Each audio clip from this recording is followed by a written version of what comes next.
Now, getting back to that Jagersfontein story, as we reflect on the third anniversary of this disaster, and getting back to our reporter on the story, Makgala Masiteng, who joins us now just to give us a sense of how things have developed over the past 3 years. Makgala, hopefully our sound is good this time around. And I was asking earlier with regard to how the community has moved on, and of course, what has been done in terms of recommendations that were put forward and the rehabilitation of the area as well.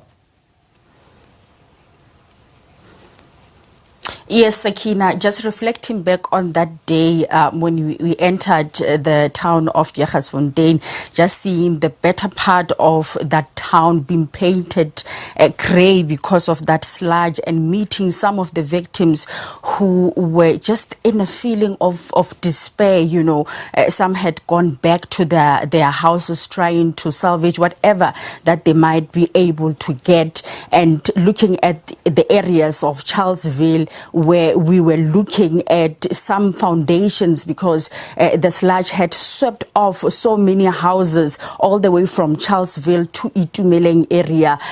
We still remember vividly when those some of the victims were telling us that they felt like there was a rain coming. Some said when the sludge was coming, it looked like sea waves. They were traumatized. But of course, Sakina, a lot has been happening since then, because they were moved to areas where they will get some sleep, to community halls. From community halls, they were booked guest houses. From then, they were moved back to Jagersfontein and rented to some of the areas then. But we have seen, of course, last year, about 90 of those families that have now moved back to their houses. But we do know that there's still other families, about 26 households that have taken the matter to the High Court, where they are demanding their compensation because they were not happy with what the mine was offering. So that matter will be going to the Free State High Court. But we saw again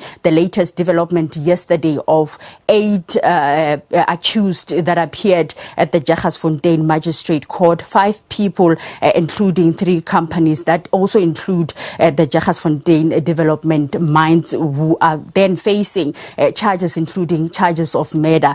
We have spoken to some of the victims there who said they are happy that there's some development and that some people will be held accountable, because they have been saying for years that that problem should have been avoided, because they kept saying that there was that danger, but that call was then ignored. So it's been 3 years, of course, and later on today there will be that commemoration just to remember what happened on that fateful day, Sakina. Well, thank you so much, Makgala Masiteng, our reporter, watching that story for us.